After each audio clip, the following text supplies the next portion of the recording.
ጸጋ ዓለምን ያስክዳል እንጂ ዓለማዊ አያደርግም። ብቁ የምንሆንበት ዘመን የለም። በራሳችን ሁልጊዜ ዲፔንደንት ነን በእግዚአብሔር ላይ። አዲስ ኪዳን ውስጥ የሰው ብቃት የለም። ብቃታችን ለዚህ ነው ጳውሎስ ታውቃላችሁ የሚያገለግል እንኳን ቢኖር አለ ገረማ አገልጋይ ነው ምናምን ይበል አይልም። የሚያገለግል ቢኖር እግዚአብሔር በሰጠኝ ጸጋና ኃይል ነው ብሎ ይበል ይላል። ከሙሴ ሕይወት እንማራለን፣ ከኤልያስ ሕይወት እንማራለን። የምንመለከተው ግን ማንን ነው? ኢየሱስን ነው።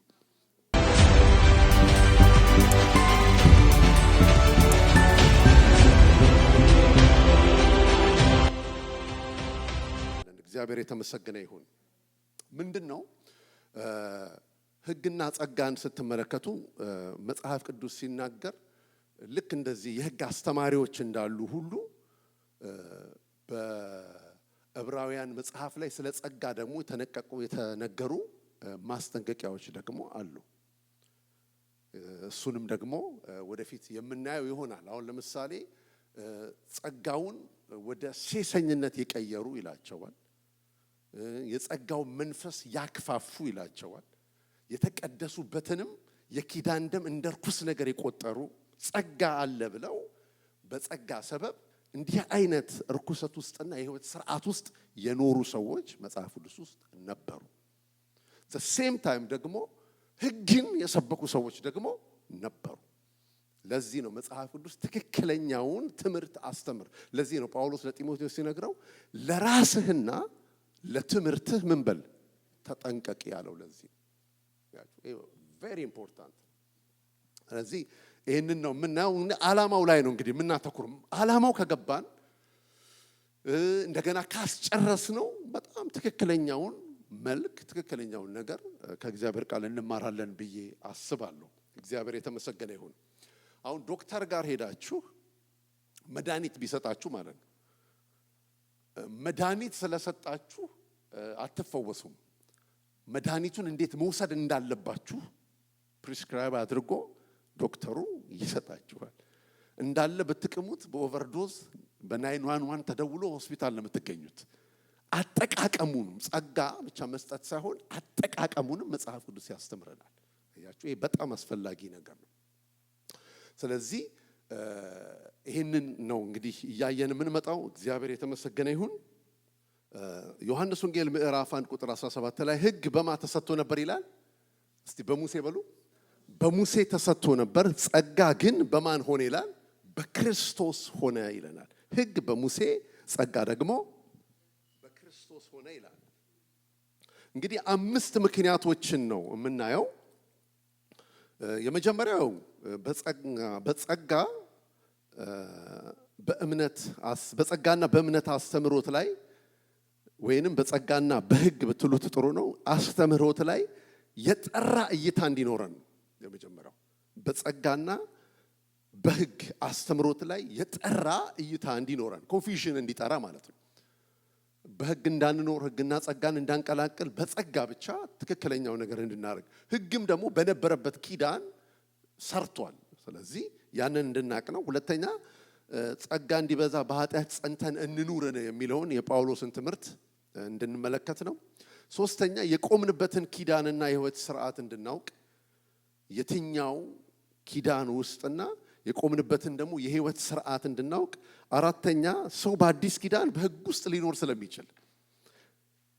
አምስተኛ በጸጋ ዘመን ብቃቱ ሰው ማን ነው? እግዚአብሔር ነው በሉ። እስቲ ብቃቱ እግዚአብሔር ነው በሉ። እነዚህን 5 ሐሳቦች ነው የምናየው ማለት ነው። የትምህርቱ ዓላማ ይሄ ነው። እንግዲህ ብሉይ ኪዳን ስንል 3 ነገሮችን እናያለን።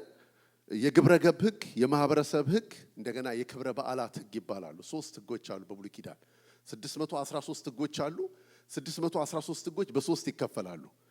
ሞራል ሎ፣ ሲቪል ሎ ኤንድ ሴሬሞኒያል ሎ ተብለው የግብረ ገብ ሕግ፣ የማህበረሰብ ሕግ፣ የክብረ በዓላት ሕግ። እነዚህን ምናልባት የሚቀጥለው ሳምንት ላይ በተለይ ሴሬሞኒያል ሎ የሚባለው ከክራይስት ጋር የተገናኘ ነገር ስላለው ሜቢ ኔክስት ዊክ እናየው ይሆናል። እንግዲህ በጸጋ ላይ ያለን አስተምሮት የጠራ እንዲሆን በጣም አስፈላጊ ነው። በጣም ይገርማችኋል። አንድ ከተማ ለአገልግሎት ሄጄ ይህንን ትምህርት አስተማርኩኝ። ሕግና ጸጋን ተከታታይ ትምህርት አስተማርኩኝና እያስተማርኩኝ የመጀመሪያው ቀን ላይ አንድ ሰው ጥያቄ የፈጠረበት መጀመሪያ ቀን ላይ አልጨረሱም ትምህርቱን። ፈርስት ዴይ ጥያቄ የፈጠረበትና ይሄ ሰውዬ ማን ነው አለ። ይሄ ሰውዬ ማን ነው? ከየት ነው የመጣው? ባክግራውንዱ ምንድነው?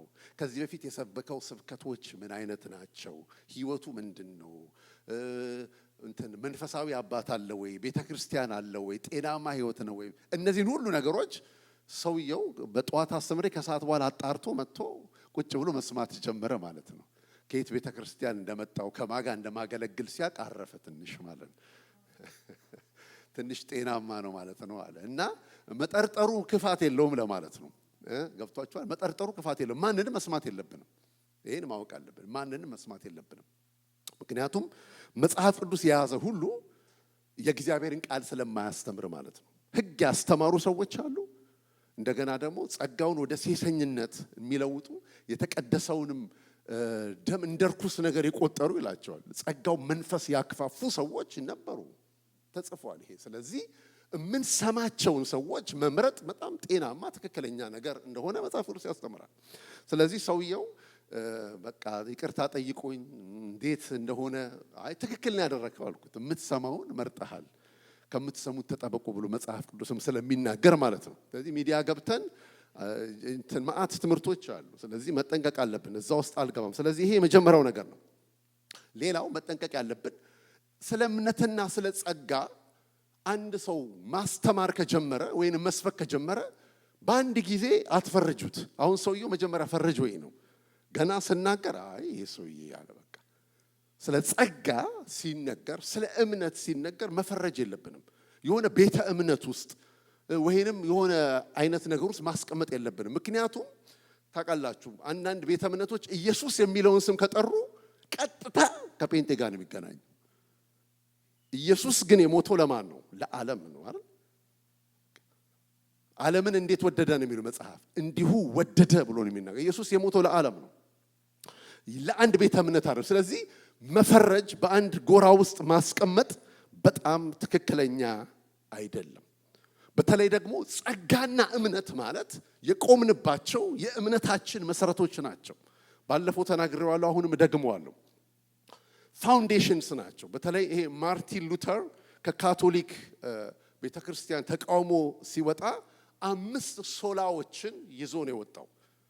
ሌሎችም አባቶች ይህንን ሐሳብ ተጋርተውት አሻሽለውት ቀጥለዋል። ማርቲን ሉተር ግን 5 እነዚህን ፋውንዴሽኖች 5 ሶላዎችን ነው ይዞ የወጣው። የእግዚአብሔር ቃል ብቻ ስክሪፕቸር ብቻ፣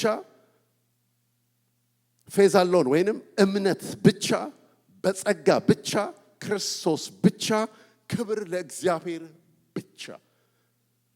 ስለዚህ ፔንቴኮስታል፣ ኤቫንጀሊካል እነዚህ አሁን ይሄ ጴንጤ ሰርክል የተመሰረተው ፋውንዴሽኑ እዚህ ላይ ነው።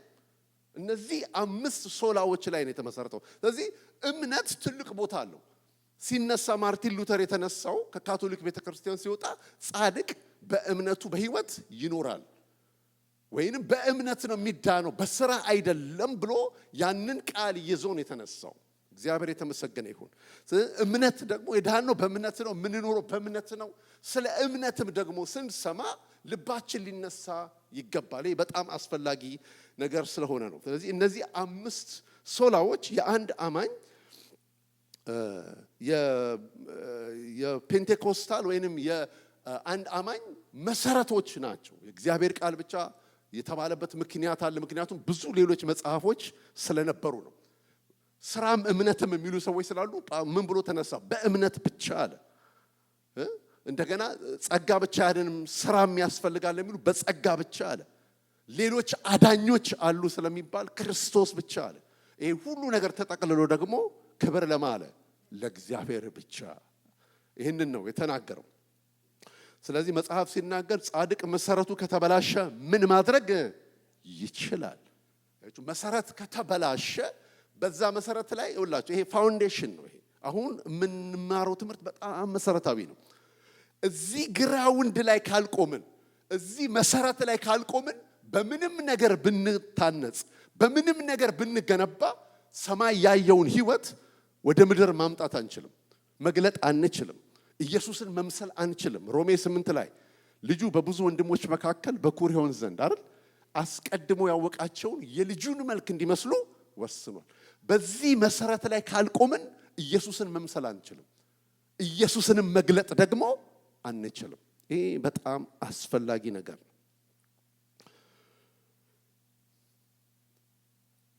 አንዳንዱ ነገር እንግዲህ ሪቫይስ ማድረግ ስላለብኝ ነው ማደርገው ኦኬ ሁለተኛው ደግሞ ጸጋ እንዲበዛ በኃጢአት ጸንተን እንኑርን የሚል ሮሜ 6 ላይ የተጻፈ መጽሐፍ ነው ይሄንን ጳውሎስ ነው የተናገረው ጸጋ እንዲበዛ በኃጢአት ጸንተን እንኑርን ሮሜ 1 ጳውሎስ ሲጀምር አሕዛብ ጽድቅ አልባ ናቸው ብሎ ይጀምራል ሮሜ 2 ላይ አይሁድም ምንድናቸው ይላል ጽድቅ አልባ ናቸው ኃጢአተኞች ናቸው ይላል ዶም ሮሜ 3 ላይ ምን ብሎ ይናገራል ከ9 እስከ 10 እንግዲህ ምን እንላለን እኛ ከነርሱ እንበልጣለንን ከቶ አይደለም አይሁድም ሆኑ አሕዛብ ሁሉም ከኃጢአት በታች እንደሆኑ አስቀድመን ከሰናቸዋል ይላል ጻድቅ የለም አንድስ እንኳን ስለዚህ አንድ አሕዛብ ጽድቅ አልባ ናቸው አለ ሁለት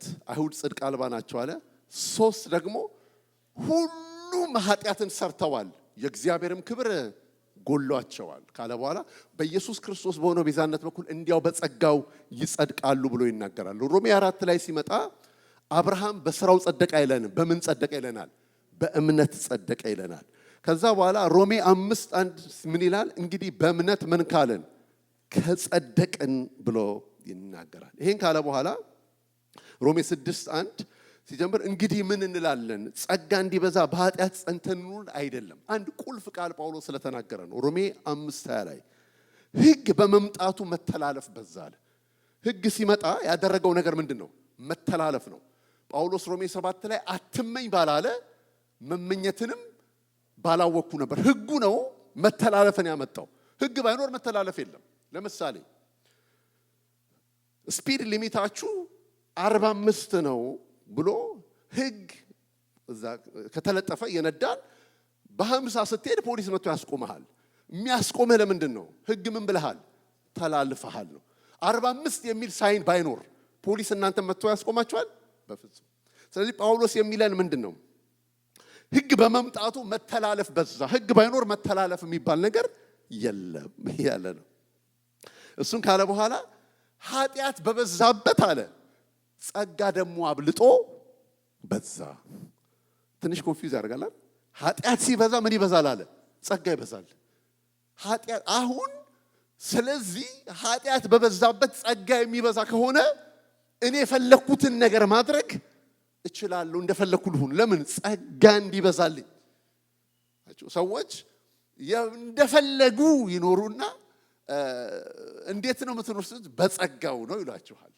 ጸጋው የተሰጠበት ዓላማ ይሄ ነው ወይ አይደለም አይደል እሱን ወደፊት የምንማረው ይሆናል ጳውሎስ ግን ሊነግራቸው የፈለገው ይኸውላችሁ በጽድቃችን አይደለም ጽድቃችን ክርስቶስ ነው ቅድስናችን ጽድቃችን ቤዛነታችን የሆነው ክርስቶስ ነው በመስቀል ተሰርቶ ባለቀው ሥራ ነው የዳን ነው አሁን ትልቁ ነገር ምን መሰላችሁ እዚህ መሰረት ላይ ሰው ካልቆመ ይኸውላችሁ ከስትራግል ከአዲክሽን በህይወታችን ካሉ ተጽዕኖች ሁሉ ነፃ የምንወጣው እዚህ መሰረት ላይ ስንቆም ብቻ ነው አሁን የምነግራችሁ ፈውስ ነው አሁን የምነግራችሁ መድኃኒት ፕሪስክሪፕሽን ነው የሰጧችሁ ያለሁት በምድር ላይ ለሚታገል ሰው ኃጢአት ላስቸገረው ሰው እኔ ምንኛ ጎስቋላ ሰው ነኝ ለዚህ ለሞት ከተሰጠ ሰውነት ማን ያድነኛል ለሚል ምድር ላይ ኑሮ ለከበደው ሰው ለእግዚአብሔር መኖር እየፈለገ ላቃተው ሰው ፕሪስክሪፕሽኑ ነው እየነገርኳችሁ ያለሁት ለኃጢአት በሽታ ኃጢአት በሚባል በሽታ ለታመመ ሰው መድኃኒት ከሰማይ ተልኳል እሱም ኢየሱስ ይባላል ሲመጣ ደግሞ ዝም ብሎ አይደለም የመጣው ጸጋንና እውነትን ተሞልቶ ይላል በእኛ አደረ ኧረ አሜን ስለዚህ የሆነ አንድ ዶክትሪን አይደለም እያወራሁ ያለሁት። አንድ የቤተ እምነት አስተምሮት አይደለም እየተናገርኩ ያለሁት። እየተናገርኩ ያለሁት የምንፈወስበት የምንገላገልበትን ነገር ነው። ስለዚህ አይናችሁም ጆሮአችሁም እግራችሁም ጆሮ ይሁን ለጊዜው ማለት ነው። ክብር ለእግዚአብሔር ይሁን። ስለዚህ ጳውሎስ ይሄንን ይላቸዋል። እንግዲህ ምን እንላለን? ጸጋ እንዲበዛ በኃጢአት ጸንተን እንኑርን አይደለም። ለኃጢአት የሞትን እኛ ስለመሞት ወደፊት እናወራለን። በሞት መፋታት የሚል ትምህርት አለ እዚህ ውስጥ ወደፊት እንማረዋለን። እንዴት ከሕጉ ጋር በሞት እንደተፋታን። ለኃጢአት የሞትን እኛ ወደፊት እንዴት አድርገን በርሱ እንኖራለን? ወይስ ከክርስቶስ ኢየሱስ ጋር አንድ እንሆን ዘንድ የተጠመቅን ሁላችን ከሞቱ ጋር አንድ እንደሆንን እንደተጠመቅን አታውቁምን ብሎ ይናገራል። ተመልከቱ እንግዲህ አሁን የሚለን ምንድነው? ለኃጢአት የሞትን እኛ ይላል። ጸጋ የሚያደርጋችሁ ምንድነው? እኛን ለኃጢአት ይገለናል። ሕግ እናንተን ነው የሚገለው። አትግደል ካለ ከገደልክ ትገደላለህ። ሕግ ከያዘ ይገልሃል። ጸጋ ግን ካገኘህ ለኃጢአት ነው አንተን የሚገልህ። አረ አሜን። አገኛችሁኝ? ሕግ እናንተን ነው የሚገለው። ጸጋ ግን እናንተን ለኃጢአት ይገላችኋል። ምን ማለት ነው? ለኃጢአት የሞታችሁ ትሆናላችሁ። ድሮ የምትወዱት ነገር ላይ አሁን ለምሳሌ ሲምፕሊ በቀላል መንገድ ነው። እኔ ስብከት ላይ አይደለም የሆነ ነገር ልከትባችሁ ስለምፈልግ ነው። አቶ ምናምን የሚባሉ አንድ ሰው ሰፈራችሁ መጠጥ የሚወዱ መጠጥ ካልጠጡ የማይንቀሳቀሱ ሰው በቃ ደማቸው አልኮሆሊክ የሆኑ ሰው ልበላችሁ። በቃ ሰፈራችሁ የታወቁ ሰው ነበሩ፣ ሞቱ። ሰፈራችሁ ውስጥ ነበሩ፣ ሞቱ። በቃ አሁን ከሞቱ በኋላ አምጥታችሁ አረቄውን፣ ጠጁን፣ ጠላውን አጠገባቸው ብታስቀምጡላቸው ሰው ኢንተረስት አላቸው? ምን ብለዋል? ሞተዋል። ለኃጢአት ሞታችኋል እያለ ነው የሚናገረው። ስሙኝ። አሁን ታዲያ ምንድነው የሚታገለኝ አይደል የምትሉት? የሚታገላችሁ ነገር ልንገራችሁ። የኃጢአት ኃይል ተሰብሯል። አሁን ያለው የኃጢአት ኔቸር ነው። እሱን ደግሞ ኃጢአተኝነትንና ዓለማዊ ምኞትን የሚያስክድ የእግዚአብሔር ጸጋ ተሰጥቶናል ይላል። እግዚአብሔር የተባረከ ይሁን። ስለዚህ እኛን ይገለናል። ከመሞት ነው የሚጀምረው። በኋላ ላይ እንመጣበታለን። ጳውሎስ እኮ ገላትያ 2:20 ላይ እንደዚህ ብሎ ነው የሚጀምረው። ከክርስቶስ ጋር ተሰቀየ። ክርስቶስ ለኔ ሞቷል አይደለም የሚለን። ክርስትና ከመሞቱ ነው የሚጀምረው። እሱ ወደፊት እናየዋለን። እዛ ውስጥ አልገባም፣ ዓላማውን እያየን ስለሆነ። ስለዚህ ጸጋ ዓለምን ያስክዳል እንጂ ዓለማዊ አያደርግም። ጻፉ። ጸጋ ዓለምን ያስክዳል እንጂ ዓለማዊ አያደርግም። መጀመሪያ ያየነው ምንድነው? በጸጋ አስተምሮት ላይ የጠራ እይታ እንዲኖረን አለን። ሁለተኛ ጸጋ እንዲበዛ በኃጢአት ጸንተን እንኑር የሚለውን ተመለከትን። ሶስተኛው ደግሞ የቆምንበትን ኪዳንና የሕይወት ስርዓት እንድናውቅ ነው። የቆምንበትን ኪዳንና የሕይወት ስርዓት እንድናውቅ ነው። ኦኬ። እንደነገርኳችሁ እንግዲህ በምንም ነገር የገባብን ነገር ያወቀነው ነገር በትምህርታችንና ደግሞ በምን በሕይወት ስርዓታችን የሚገለጥ ነው። ያወቀነው ነገር ማለት አሁን የቆምንበት አሁን ያለንበት ኪዳን ምን ተብሎ ይጠራል? አዲስ ኪዳን ተብሎ ይጠራል። የአዲስ ኪዳን ትምህርት አለ፣ ጸሎት አለ፣ የአዲስ ኪዳን አምልኮ አለ፣ የአዲስ ኪዳን የሕይወት ስርዓት አለ። ይሄ ሁሉ ነገር በአዲስ ኪዳን እንዳለ ሁሉ የብሉይ ኪዳንም ትምህርት አለ፣ የሕይወት ስርዓት አለ፣ አካሄድ አለ። እነዚህ ሁሉ ነገሮች ተቀምጠዋል። ስለዚህ ባለፈውም እንዳልኳችሁ ዳዊት አንድ ጸሎት ይጸልያል። ከፊትህ ምን አትበለኝ፣ አትጣለኝ፣ ቅዱስ መንፈስን ከኔ ምን አትበልብኝ፣ አትውሰድብኝ ይላል። አሁን ይህንን ጸሎት ሲጸልይ ዳዊት ትክክል ነው። ምክንያቱም ኃጢአት በሰራ ጊዜ የጠየቀው ነገር በጣም ደስ የሚል ነገር ነው የጠየቀው። ሌላ ነገር አትውሰድብኝ አይደለም ያለው፣ ቅዱስ መንፈስህን ከኔ አትውሰድብኝ አለ። በአዲስ ኪዳን ግን ቅዱስ መንፈስ ከአማኝ ሕይወት ውስጥ ይወሰዳል ወይ? ኦኬ፣ ከሱ በፊት አንድ ነገር ልንገራችሁ። መጽሐፍ ሲናገር ምን ይላል? በእርሱ ፊት ያለን ድፍረት ይህ ነው ይላል። አንደኛ ዮሐንስ 5:14 ላይ በእርሱ ፊት ያለን ድፍረት ይህ ነው፣ እንደ ፈቃዱ ብንጸልይ ይሰማናል። እንዴት ብንጸልይ? እንደ ፈቃዱ ብንጸልይ ይሰማናል። እግዚአብሔር ጸሎቱን ሁሉ ይሰማል አይደለም ያለው፣ እንደ ፈቃዱ የሆነ ጸሎት ግን ይሰማል። ስለዚህ በአዲስ ኪዳን እንደሱ አይደለም። በአዲስ ኪዳን ዮሐንስ ወንጌል ምዕራፍ 14 ከ15-16 ሲናገር ብትወዱኝ ትእዛዜን ጠብቁ፣ እኔም አብን እለምናለሁ ለዘላለም ከእናንተ ጋር እንዲኖር ሌላ አጽናኝ ወይንም ጰራቅሊጦስ ምን ያደርግላችኋል? ይሰጣችኋል አለ። ላሄድ መጥቷል፣ ሊኖር ከኛ ጋር መጥቷል። ክብር ለእግዚአብሔር ይሁን። የእግዚአብሔር መንፈስ በእኛ ውስጥ ነው ያለው። እናንተ የሕያው የእግዚአብሔር ቤተ መቅደስ እንደሆናችሁ የእግዚአብሔር መንፈስ እንዲኖርባችሁ አታውቁም እንዴ? ቤተ መቅደስ ነን፣ ማደሪያው ነን። ስንስት የሚመልሰን እዚሁ ሆኖ ነው። ብሉይ ኪዳን ግን ይኸውላችሁ በእግዚአብሔር ፈቃድ እንኳን እየኖሩ ማለት ነው መጥቶ ይወርድባቸውና ይሰራባቸውና ይሄዳል። ይወርድባቸውና ይሰራባቸውና ይሄዳል። ሶምሶን ላይ ይመጣል፣ ይወርዳል፣ ይሰራበታል፣ ተመልሶ ደግሞ ይሄዳል። እግዚአብሔር ይመስገን። ሌላው ስለ ጸሎት ስናስብ በሁለቱ ኪዳን መካከል ያለው ሌላው የጸሎት ሐሳብ ምንድነው? ኦልድ ቴስትመንት ውስጥ በብሉይ ኪዳን ውስጥ እግዚአብሔር የሚናገረው በንጉስ ነው፣ በካህን ነው ወይ በነቢይ ነው? በሶስቱ ነው አይደል? ፕሮፌት፣ ፕሪስት ኤንድ ኪንግ። በሶስቱ መንገድ ብቻ እና ብቻ ነው እግዚአብሔር የሚናገረው። አሁን ያንን ሐሳብ ሰዎች ይዘው መጥተው በአዲስ ኪዳን ጸሎት ሲፈልጉ የሚሄዱት ነቢይ ጋር ነው። ለምንድን ነው? ነቢይ ድምፅ ያመጣል ተብሎ ስለሚታወቅ ነው። ነቢይ የእግዚአብሔር ድምፅ ነው ተብሎ ስለሚታወቅ እኮ ነው። ግን አይደለም። መጽሐፍ ቅዱስ ይህንን አይደለም የሚያስተምረን።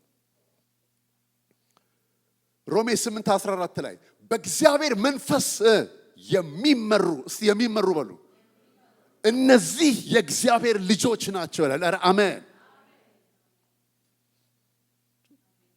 አንተን እግዚአብሔር ያወራል፣ አንቺን እግዚአብሔር ያናግርሻል። አዲስ ኪዳን ይሄ ነው። የተወሰኑ ሰዎች እኛ ብቻ አይደለም የምንሰማው፣ እኩል ነው የምንሰማው። እዚህ ቤት ውስጥ ተቀምጠን እኩል እግዚአብሔርን እንሰማለን። እኩል እግዚአብሔር ጋር መነጋገር እንችላለን። ስፔሻል የሆነ የተቀባ የተለቀለቀ ሌላ ሰው የለም። ሰማይ የሚያቀን በክርስቶስ ነው። ኧረ አሜን። ይሄ በጣም ወሳኝ ነገር ነው። ሰዎች ትኬት ገዝተው ስንት ነገር አድርገው የእግዚአብሔር ሰው እባክህ ጌታ የሚልህን ነገር ንገረኝ። ነቢይ አዲስ ኪዳናዊ አይደለም። አዲስ ኪዳን በጓዳ ስንቶቻችሁ ጌታን ታወሩታላችሁ? አንድ ጊዜ ማናቸው ቢል ግርሃም ተጠየቁ። የሚገርም ጥያቄ ተጠየቁና እግዚአብሔር ይናገራል ይባላል፣ መቼ ነው ለመጨረሻ ጊዜ እግዚአብሔርን ያናገሩት አሏቸው። ዛሬ ጠዋት አንተ ጋር ከመምጣቴ በፊት አሉት ጋዜጠኛውን፣ አናግሬው ነው የመጣሁት አሉ። እግዚአብሔር የሚናገር አምላክ ነው። ይህንን እኮ እያመንን አይደለም ወገኖች። ድምፅ ርቆናል። የእግዚአብሔርን ፈቃድ በሕይወታችን ማወቅ አቅቶናል። መጽሐፍ ቅዱስ ግን የሚለን በእግዚአብሔር መንፈስ የሚመሩ እነዚህ የእግዚአብሔር ልጆች ናቸው። አባ አባ ብለን የምንጮህበትን የልጅነትን መንፈስ ተቀበልን ይላል። ክብር ለእግዚአብሔር ይሁን። በጣም አስፈላጊ ነው። ሌላው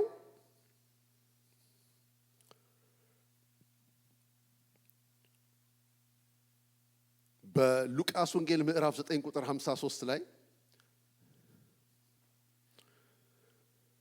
ጌታ ሆይ ኤልያስ ደግሞ እንዳደረገ እሳት ከሰማይ ወርዶ ያጥፋቸው እንል ዘንድ ትወዳለህን አሉት። እርሱም ዘወር ብሎ ገሰጻቸውና ምን አይነት መንፈስ እንደሆነላችሁ ምን አትሉም አታውቁም እንዴ ብሎ ይናገራል። እንግዲህ ፓወርፖይንቱም ላይ እንደምታዩት ከገሊላ ወደ ኢየሩሳሌም ለመሄድ የሚፈጀው ስንት ቀን ነው? 3 ቀን ይፈጃል። ቁጥር 53 ላይ ግን ወደ ኢየሩሳሌም እያመራ መሆኑን ስላወቁ ኢየሱስ ክርስቶስ ወደ ሰማሪያ ከተማ ሊገባ ነው። ወደ ኢየሩሳሌም እንደሚሄድ ስላወቁ አሕዛቦች ናቸው፣ ቅልቅል ናቸው፣ ከለከሉት ብሎ መጽሐፍ ቅዱስ ይናገራል። ልክ በከለከሉት ጊዜ ግን ያዕቆብና ዮሐንስ ኢየሱስ የነጎድጓድ ልጆች ብሎ የሚጠራቸው እሳት ከሰማይ ይውረድ ወይ ብለው ጸልየው ይህንን ጸሎት ሰማይ አልተቀበለው። ምን አይነት መንፈስ ነው የሆነላችሁ ብሎ ሲናገር እናያለን። አሁን እሳት ወርዷል በዛን ዘመን፣ በዛ ኪዳን ውስጥ ሰርቷል። በአዲስ ኪዳን ውስጥ ግን እሳት የሚባል የለም። እንደነገርኳችሁ ነው። የሰው ልጅ የጠፋውን ሊያድን መጣ እንጂ እሳት ሊጭር አይደለም የመጣው። እግዚአብሔር የተመሰገነ ይሁን። ሌላው ስለ ቅባት ነው። ለመቀባት ሁለተኛ ነገሥት 2 ከ9 እስከ 10 እንሂድ። ስለ ቅባት አሁን እነዚህ አይነት ነገሮች ሳወራ ኖርማሊ ሁሉ ጊዜ ተምረነው ስለመጣን አይምሯችን ውስጥ እንደ ኖርማል ነገር ተቀምጠዋል። አያችሁ ሁለተኛ ነገሥት 2 ከ9 እስከ 10 ከተሻገሩም በኋላ ይላል ኤልያስ ኤልሳን ካለ ዘንድ የምትሻው ለምን አለው ይላል። ኤልሳም መንፈስህ በኔ ላይ 2 እጥፍ ይሆን ዘንድ እለምንሃለሁ አለ ይላል። እርሱም አስቸጋሪ ነገር ምን ብለሃል? ለምንሃል። ነገር ግን ካንተ ዘንድ በተወሰድኩ ጊዜ ብታየኝ ይሆንልሃል፣ አለዚያ ግን አይሆንልህም አለው ይላል። ስሙ አሁን ኤልሳ ከኤልያስ ጋር አብሮ እየሄደ ነው። የሚፈልገው ምንድን ነው? ቅባት። ምን አይነት ቅባት? ደብል ፖርሽን። ባንተ ላይ ያለው መንፈስ 2 እጥፍ በኔ ላይ ይሁን ብሎ ነው የጸለየው። ጥሩ እኮ ነው። አሁን ይሄ መንፈስ በላዩ ላይ እንዲያርፍበት ክራይቴሪያዎች አሉ፣ አስቀምጠለት። የመጀመሪያው ብታየኝ አለው። ስወሰድ ብታየኝ ይሆንልሃል። እኔን ስላያችሁ አትቀቡም፣ የእግዚአብሔርን ሰዎች ስላያችሁ አትቀቡም። ይሄ የብሉይ ኪዳን ስርዓት ነው። ብታየኝ ሲሄድ እሱ ነው የመጀመሪያው። ሁለተኛ ቤተልን፣ ኢያሪኮን፣ ዮርዳኖስን መሻገር አለበት። ሰማችሁ? ቤተል፣ ዮርዳኖስ፣ ኢያሪኮን መሻገር አለበት። በኤልያስ ላይ የነበረው ቅባት በሱ ላይ እንዲሆን። ሶስተኛ ማገልገል አለበት። አንዳንድ ሰዎች ይላሉ ሰሚት ካላደረግ ብታደርግ ይላሉ በኔ ላይ ያለው ቅባት። አሁን እኮ ነው አዲስ ኪዳን ውስጥ ነው የማወራቸው። ሰሚት የሚያደርግ ሰው በኔ ላይ ያለው ቅባት ያርፍበታል ይላሉ። ኤልሳ ማን ነበር የሚባለው? በኤልያስ እጅ ላይ ውሃ ያፈስ የነበረ እጅ ያስታጥብ የነበረ ሰው ነው። ሰሚት ማድረግ በራሱ ችግር አለው እያልኳቸው አይደለም። ለአገልጋዮች ተገዙ ይላል አዲስ ኪዳን። እሱ ጋር አይደለም ፖይንቱ፣ ግን ለመቀባት አይደለም። ስለዚህ በኤልያስ ላይ ያለ ቅባት በላይ ላይ ይምጣ ካላችሁ በኤልያስ ላይ ያለው ቅባት የሚያወርደው እሳት ነው። እናንተ ደግሞ እሳት ለማውረድ አልተጠራችሁም። እሳት ውስጥ የገባውን የሚያወጣ ቅባት ነው እናንተ ላይ ያለው። ክብር ለእግዚአብሔር ይሁን። በዛ ኪዳን ውስጥ ትክክል ነው። በአዲስ ኪዳን ውስጥ ግን ይሄ ምን አይልም፣ አይሰራም። አጠገባችሁ ያለውን ሰው ንገሩት፣ አንተ ኤልያስ አይደለም በሉት። ለፍጥረቱ የበኩራት አይነት እንሆን ዘንድ ይላል። በእውነቱ ቃል አስቦ ወለደን ይላል። ኧረ አሜን። ሃሌሉያ። ማንም በክርስቶስ ቢሆን አዲስ ፍጥረት ነው። በሁለተኛ ቆሮንቶስ ምዕራፍ 1 ቁጥር 21 ላይ እንግዲህ ይላል እኛንም እናንተንም በክርስቶስ ጸንተን እንድቆም የሚያደርገን እግዚአብሔር ነው ካለ በኋላ የቀባንም እርሱ። እከሌን ይኸውላችሁ የሚቀቡት ጥቂት ሰዎች ነው። በሙሉ ኪዳን ቤተ መቅደስ ውስጥ ያለው ዕቃ ይቀባል። ካህናቶች ይቀባሉ፣ ለእግዚአብሔር ይሆናሉ። አሁን አዲስ ኪዳን ላይ አይደል እንዴ እናንተ ምኖች ናችሁ ይላል። የአዲስ ኪዳን ካህናት አደረገን ይላል።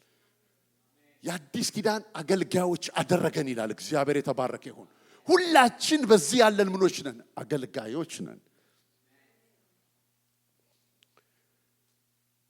በአንደኛ ዮሐንስ 2:20 ላይ እናንተም ከቅዱሱ ቅባት ተቀብላችኋል ይላል። ዋው! ክብር ለእግዚአብሔር ይሁን።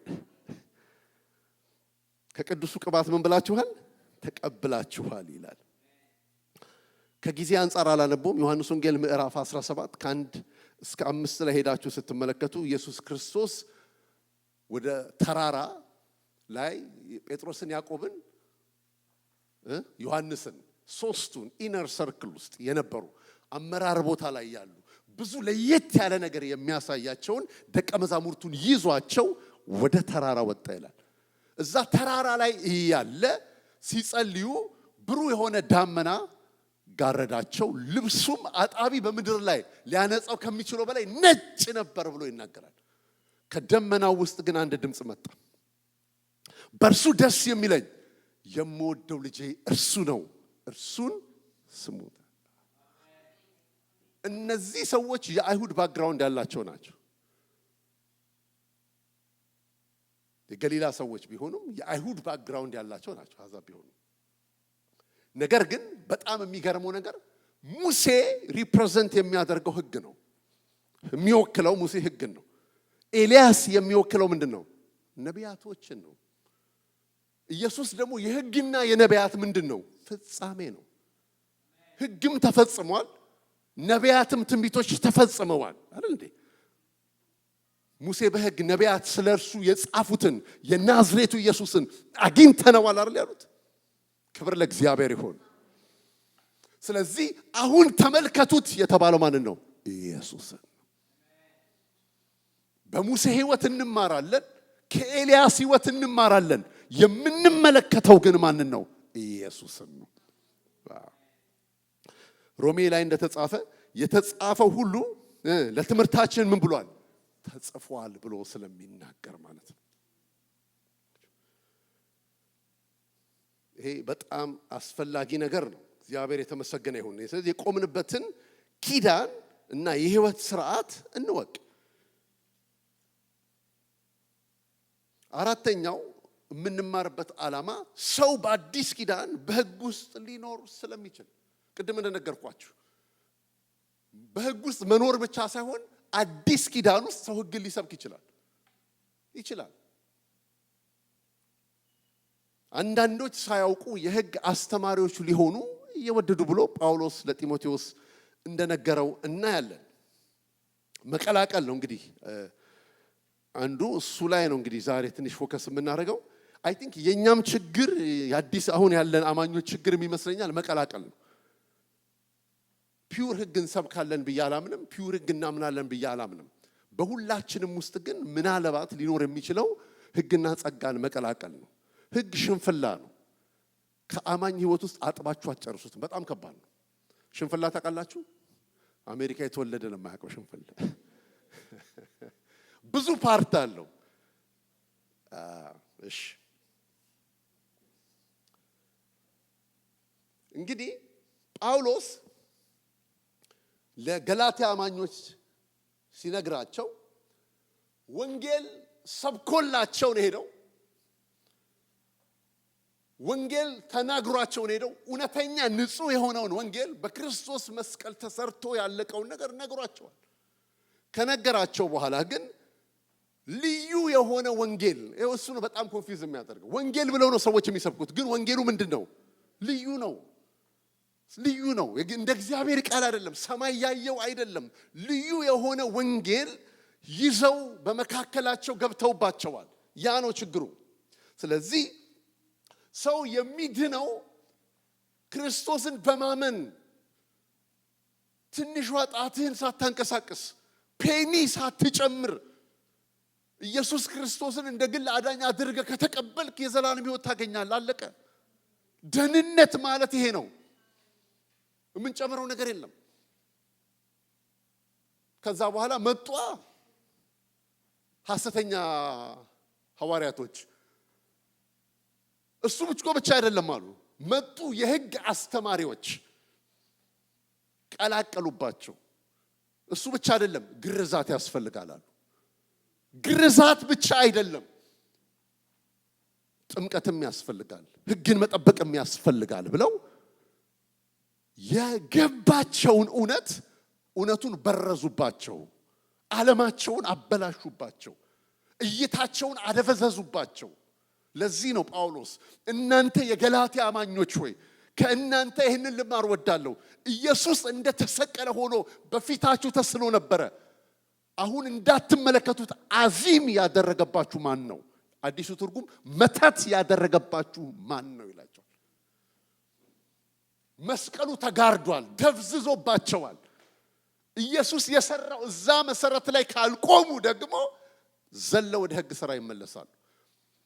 አንዳንዶች ሳያውቁ የሕግ አስተማሪዎች ሊሆኑ እየወደዱ እንዳለ፣ አንዳንዶች የራሳቸውን ጽድቅ ሲያቆሙ፣ የራስ ጽድቅ በጣም አደገኛ ነገር ነው።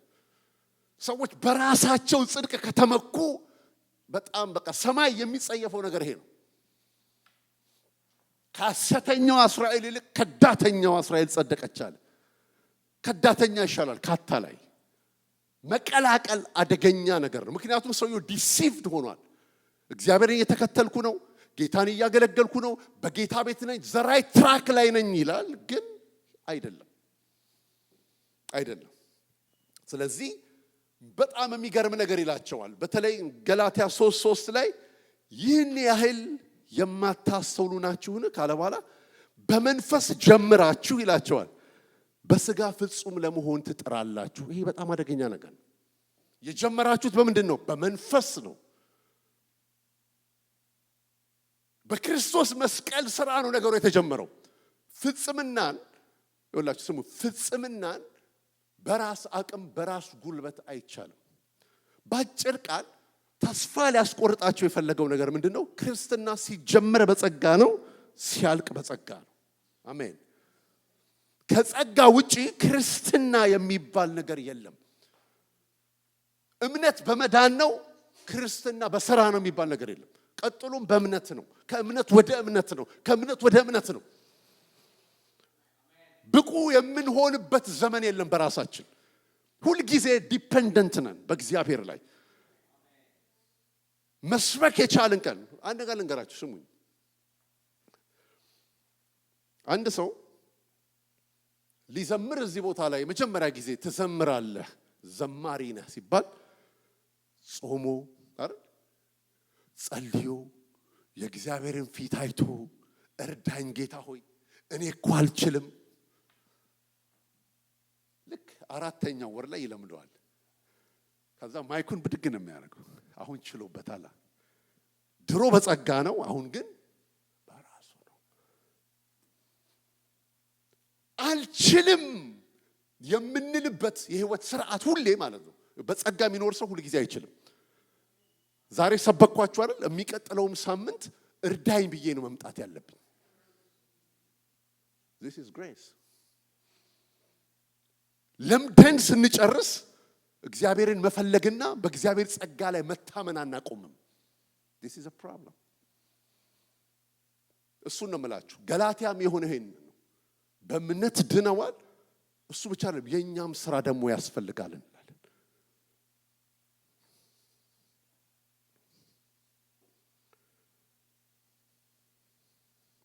ሮሜ 11:6 ላይ ምን ይላል?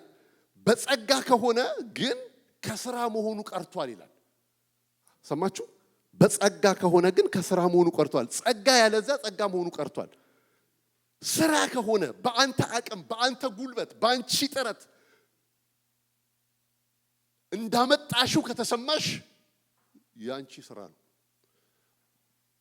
ለዚህ ነው መጽሐፍ ሲናገር ገላትያ ላይ ያዕቆብ ላይ ሲናገር እግዚአብሔር ትዕቢተኞችን ይቃወማል ይላል፣ ለትሑታን ግን ጸጋን ይሰጣል ይላል። ትዕቢተኛ ማለት የማይችለውን እችላለሁ የሚል ነው። አይታችኋል? ሕፃን ልጅ ሰፈር ውስጥ ትልቅ ሰው ካልመታው ስለ ይሄ ትዕቢተኛ ይባላል፣ ያላቀሙ ይባላል። ትሑታን ግን አልችልም የሚሉ እርዳኝ የሚሉ መንፈሳዊነት ያለ እንዴ? ክርስትና እኮ ይሄ ነው። የሰው ብቃት የሚገለጥበት የሰው አቅም የሚገለጥበት እኮ አይደለም። የሰማይ አቅም፣ የሰማይ ጉልበት፣ የሰማይ አጀንዳ የሚገለጥላቸው ሰዎች አልችልም ያሉ ሰዎች ናቸው። ወደፊት ከማርያም ሕይወት እናያለን። ብዙ ሰዎችን ስለ ጸጋ አንስተን እንመለከታለን። እግዚአብሔር የተባረከ ይሁን። ስለዚህ ጳውሎስ ምን አላቸው?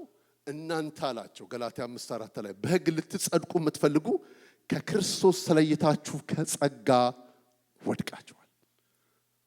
ለካ ሰው ከጸጋ ሊወድቅ ይችላል።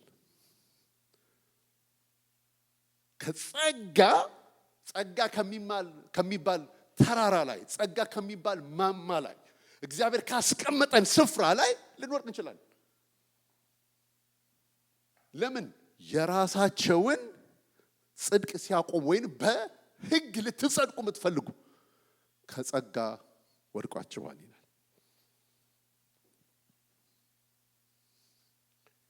እንደገና ሮሜ 10:3 ላይ የእግዚአብሔርን ጽድቅ ሳያውቁ የራሳቸውን ጽድቅ ሊያቆሙ ሲፈልጉ ለእግዚአብሔር ጽድቅ አልተገኙም ይላል።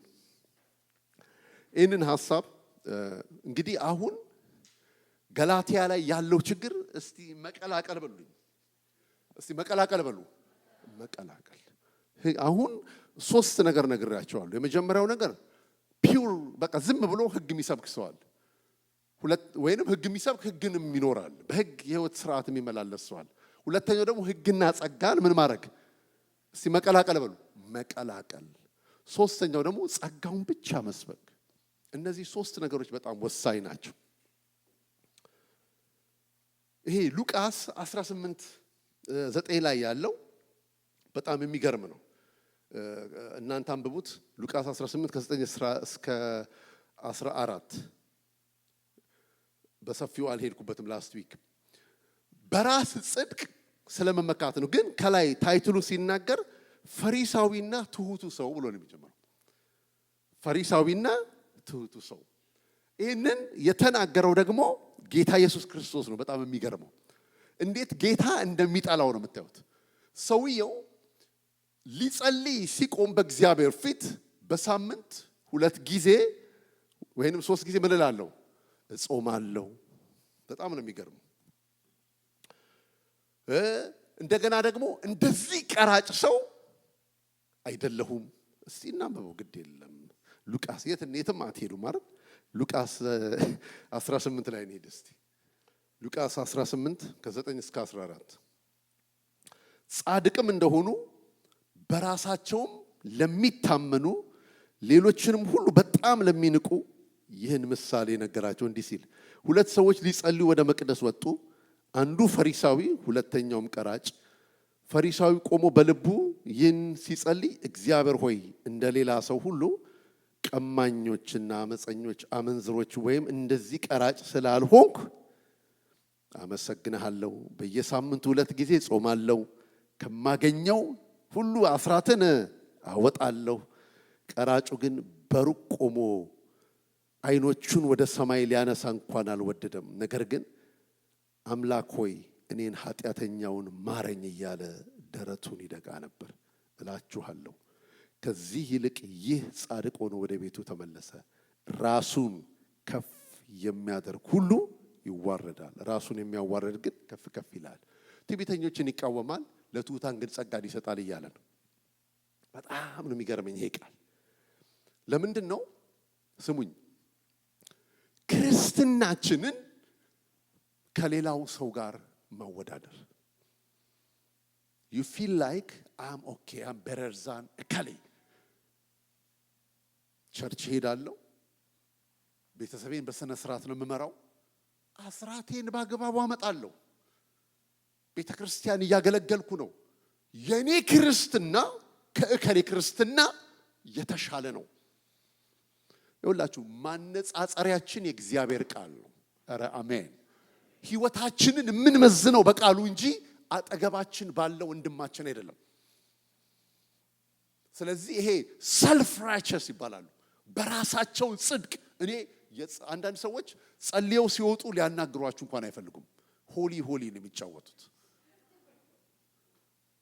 ማለት አለራል የሆነ መቃ ምናምን ፈሪሳው ይሆናሉ። ልካረም ሰው የእግዚአብሔርን ፊት አይቶ ሲነሳ ትሁት ነው የሚሆነው። ትሁት ሰማይ የሚያየው ወደዚህ ወደ ትሁት መንፈሱ ወደ ተሰበረ ሰው መለከታለሁ። ይሄ ሰውዬ ተመልከቱ፣ ከእግዚአብሔር ጋር ግንኙነት ሲያደርግ፣ ከእግዚአብሔር ጋር ህብረት ሲያደርግ እሱ ለእግዚአብሔር ባደረገው ነገር ነው ከእግዚአብሔር ጋር ህብረት ማድረግ የሚፈልገው። this is a problem። ዘመኔን፣ ወጣትነቴን፣ ህይወቴን ምንን ለጌታ እኮ ሰጥቼ ምናምን የሚቆጥሩት ነገር አላቸው ሰዎች። ሰማይ አይቆጥርልህም። ሰማይ የተቀበለህ የሚያቅህም በልጁ ነው፣ በመስቀሉ ነው። ኧረ አሜን።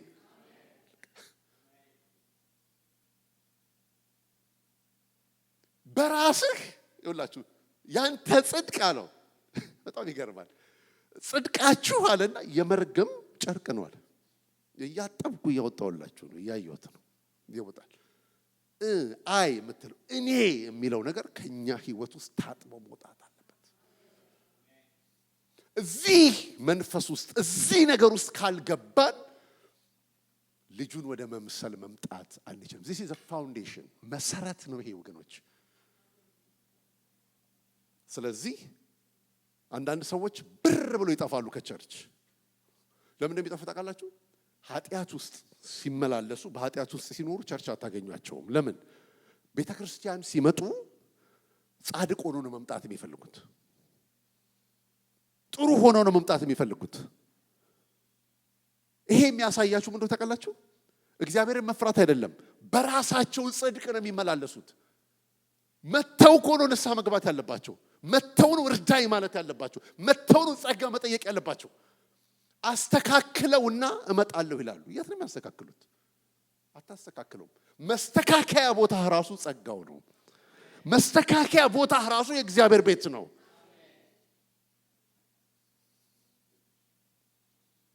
እንትን ነው ካቀማመጣችን እንኳን አንዳንዴ ወደፊት እንኳን በቃ አንዳንዴ ጥግ ነው። ሁሌም ኋላ ነው። ጽድቅ የሰሩ ሰሞን ፊት ናቸው። አልፋችሁ ነው የሚገቡት። ጌታ ይባረክ ምናምን ብለው የሆነ ቀን ግን እንደዚህ ብሎ አያችሁ። የራስ ጽድቅ ነው የምላችሁ። ይሄ ፋውንዴሽን ላይ እዚህ መሰረት ላይ ካልቆመን አልችልም፣ እኔ ኃጢአተኛ ነኝ፣ የማረባ ነኝ፣ እርዳኝ። ይኸውላችሁ ስሙ፣ ከእግዚአብሔር እርዳታ ውጪ የምንኖር ሰዎች አይደለም። ካረዳን፣ ጸጋው ካረዳን። ለምን? ከደህንነት እስከ መነጠቅ፣ ከደህንነት ልጁን እስከ መምሰል የሚያስፈልገው የእግዚአብሔር ጸጋ ነው። ስሙኝ፣ ብዙ የጸሎት ጥያቄ አላችሁ። ብዙ የምትፈልጉት ነገር አለ። የምንፈልገውን ነገር ሁሉ ካገኘን በኋላ አታስፈልግም። እግዚአብሔር አሁን የምንፈልገው እስከዚህ ድረስ ነው።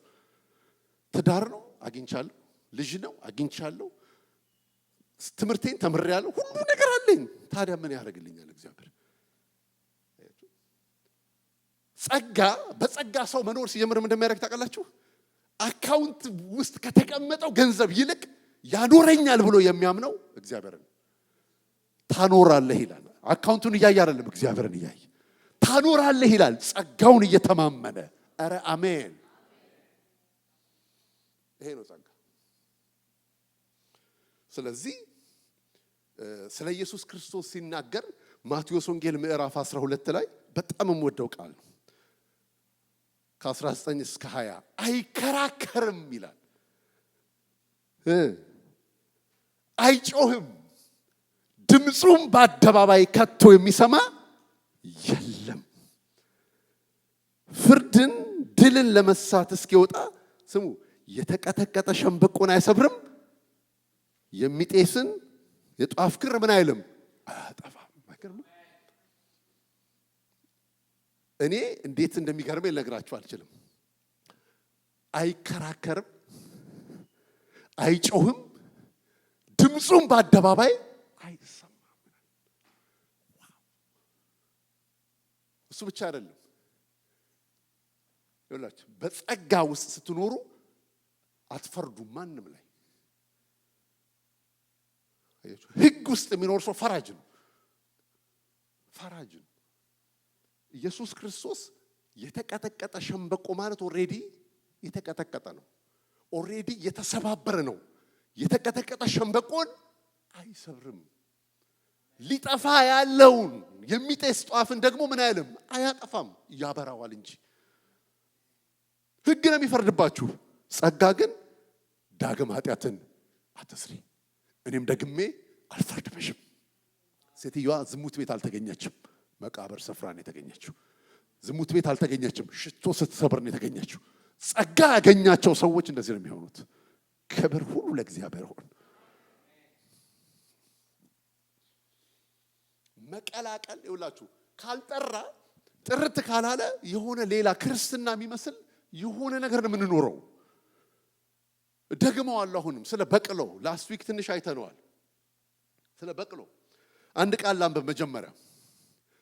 ዘሌዋውያን 19:19 ሥርዓቴን ምን አድርጉ ጠብቁ፣ የተለያዩ እንስሳትን ምን አትበል አታዳቅል፣ በእርሻ ላይ 2 ዘር አትዝራ፣ ከ2 አይነት ነገር የተሰራ ልብስ አትልበስ ይላል።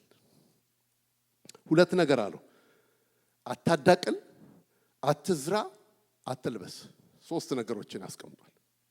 በቅሎ አህያና ምን አልኳችሁ ፈረስ ተዳቅለው የወለዱት ነው እንጂ ኦሪጂናሊ የእግዚአብሔር ሐሳብ አይደለም። ለምን ዘሌዋውያን 19:19 ላይ ምን ብሏል? አታዳቅል። ፈረስ ከፈረስ ጋር ነው፣ አህያ ከአህያ ጋር ነው። ስለዚህ በቅሎ ትወልዳለች እንጂ ምን አትልም አትወለድም። የሚቀጥል ነገር የላትም፣ ፍሬ የላትም። ተመልከቱ። ዘር ሕግና ጸጋ ወደ እናንተ ልምጣ። ሕግና ጸጋ ሰዎች አያይዘው ሲኖሩ በቅሎም ፈረስም የሚመስል ህይወት ነው የሚገልጡት። አሜን። በአንድ ዘር ላይ በአንድ እርሻ ላይ 2 ዘር ምን አትበል። ከዘራ የምታጭደው ምንድን ነው? አረም። ስሙኝ አንድ ነገር ልንገራችሁ። መጽሐፍ ሲናገር ዘር ከተዳቀለ አደገኛ ነው። ስሙኝላችሁ። ዘሪ ዘርን ሊዘራ ምን አለ ይላል? ወጣ ይላል። ተከታተሉኝ። ዘሪ ዘርን ሊዘራ ወጣ ይላል። ሉቃስ 8 ላይ ሄዳችሁ ስትመለከቱ ዘሩም ይልና የእግዚአብሔር ቃል ነው ይላል። አሁን እናንተ የምትበሉት ምግብ ኦርጋኒክ ነው አይደለም? ኦሪጂናል ሆል ፉድ ሜድ አለባችሁ። ያልተዳቀለ አሁን የምንበላው ስንዴ፣ አሁን የምንበላው ነገር በሙሉ ምን ያለ ነው? የተዳቀለ እኮ ነው። ኦርጋኒኩን አይደለም የምንበላው። ስለዚህ እኮ ነው ጤንነታችንን አፌክት የሚያደርገው። ፒውር የሆነውን የእግዚአብሔርን ቃል በትክክለኛው መንገድ ካልተመገብን ትክክለኛውን ህይወት መግለጥ አንችልም አይደል? እኔ ሲናገሩ ስለሰማሁ ነው። አሁን የምንበላው ምግብ የተዳቀለ ነው። ይሄ ዘሩ ማለት ነው። ዘሩ ፒውር አይደለም ይላሉ። ከብዙ ነገር ጋር አዳቀለው ነው አሁን ያበሉን ያሉት። ለዚህ ነው ኦርጋኒክ የሆነው ያልተዳቀለውን በውድ ዋጋ ከፍለን የምንገዛው። ለዚህ ነው። ስለዚህ ምን አለው? በአንድ እርሻ ላይ 2 ዘር ምን አትበል አትዝራ።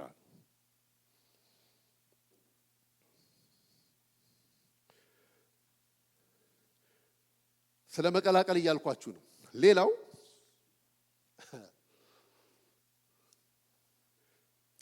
በአሮጌው ሰውና በአዲሱ ሰው መካከል አዲሱና አሮጌውን ሰው እንቀላቀለዋለን።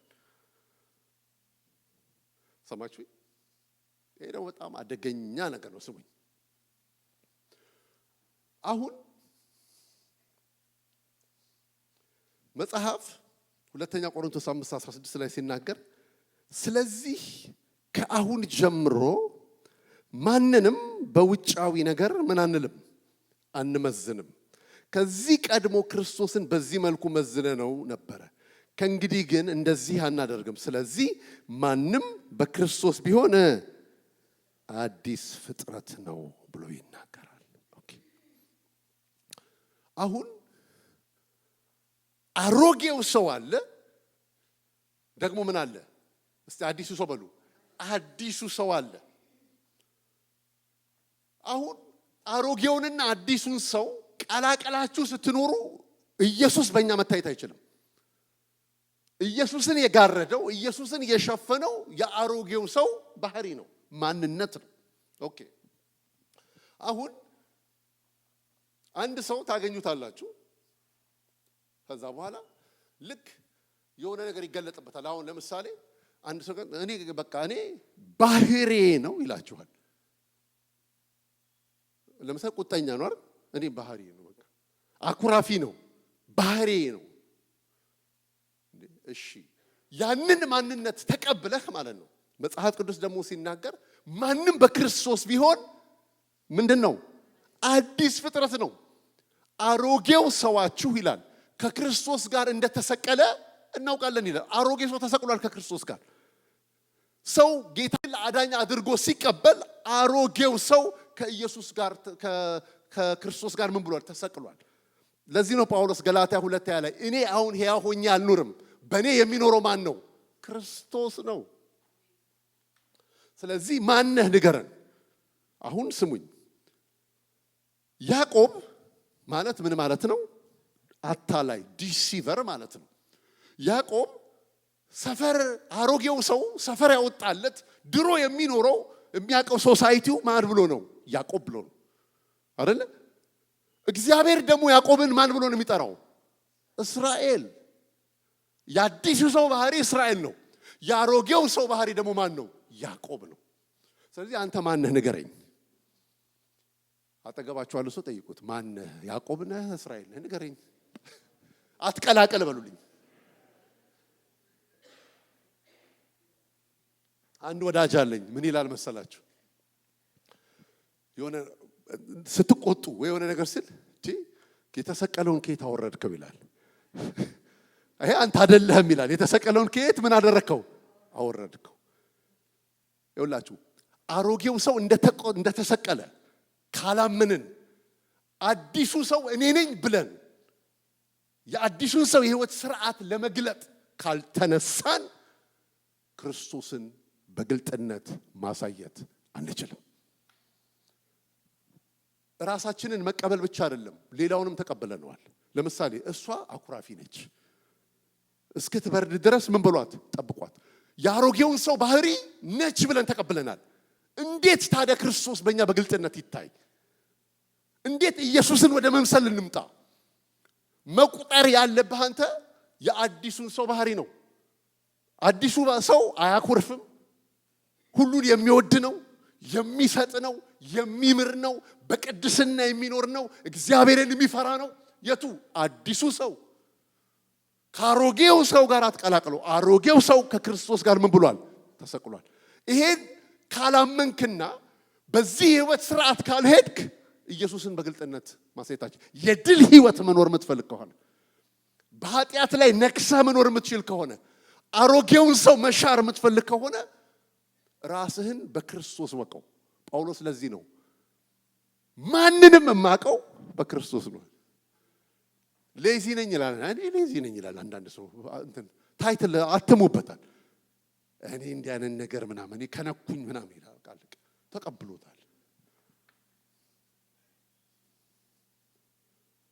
ወደፊት አስተምሯለሁ። ሮሜ 7 ላይ ጳውሎስ ሲናገር ይህንን ኃጢአት የማደርገው እኔ አይደለሁም አለ፣ በእኔ የሚኖር ኃጢአት ነው። ወደፊት አስተምሯለሁ። ሶ ዲፕ ይሄ ማይንድ ሴት ከሌለህ ኢየሱስን አትገልጠውም። I'm telling you።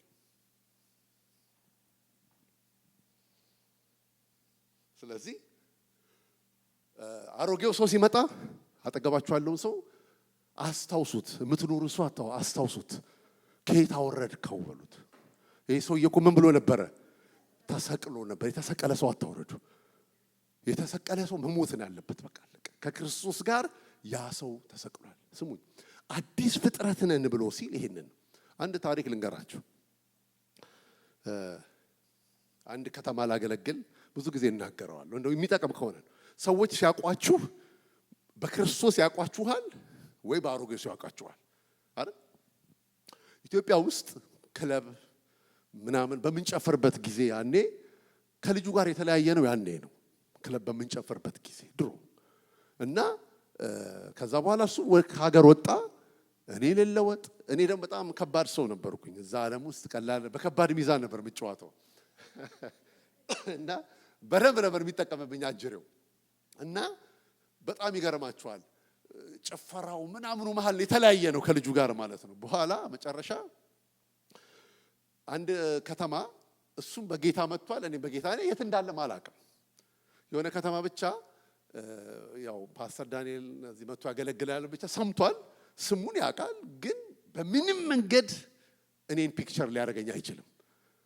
ከዛ ሰርክል መካከል አውጥቶ ጴንጤ መሆን አንድ ነገር ነው። አገልጋይ ሆኖ ፓስተር ሆኖ ማየት በቃ ጸጋው የሚያደርገው ይሄንን ነው።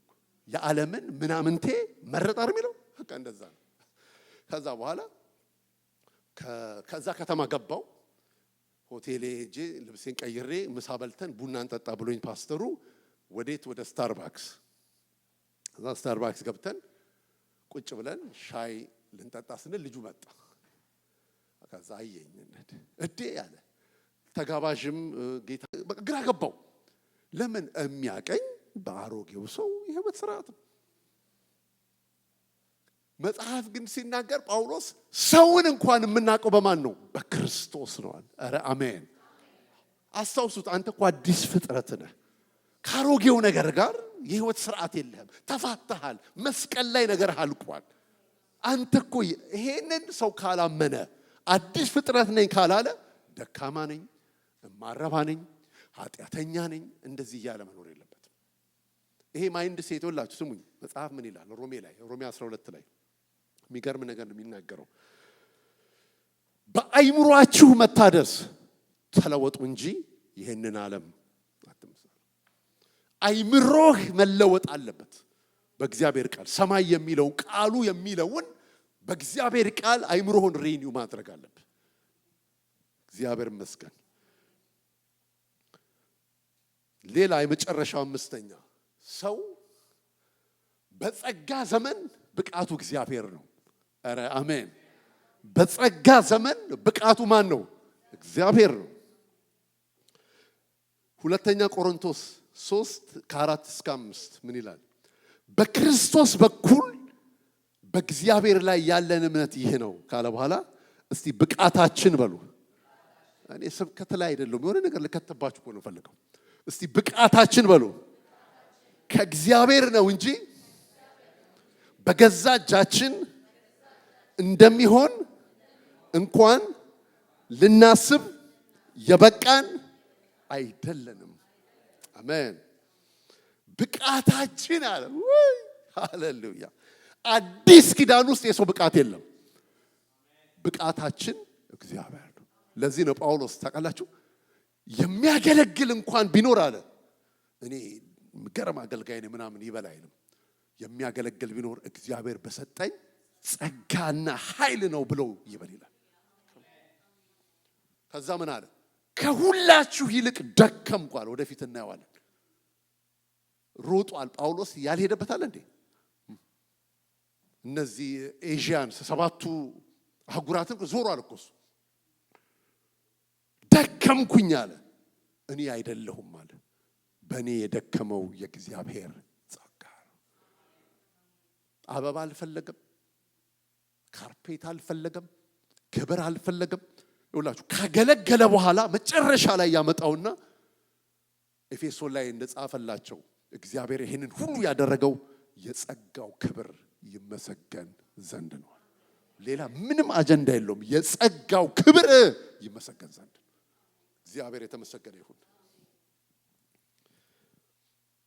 አንደኛ ጴጥሮስ 4:11 ላይ ማንም የሚናገር ቢኖር እንደ እግዚአብሔር ቃል ይናገር፣ የሚያገለግል ቢኖር እግዚአብሔር በሚሰጠኝ ኃይል ነው ብሎ ያገለግል ብሎ ይላል።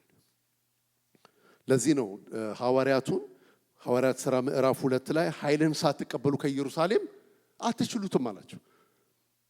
በሰማርያ በይሁዳ እስከ ዓለም ዳርቻ ድረስ ሂዱ ብሎ ያላቸው ኃይል ያስፈልጋል።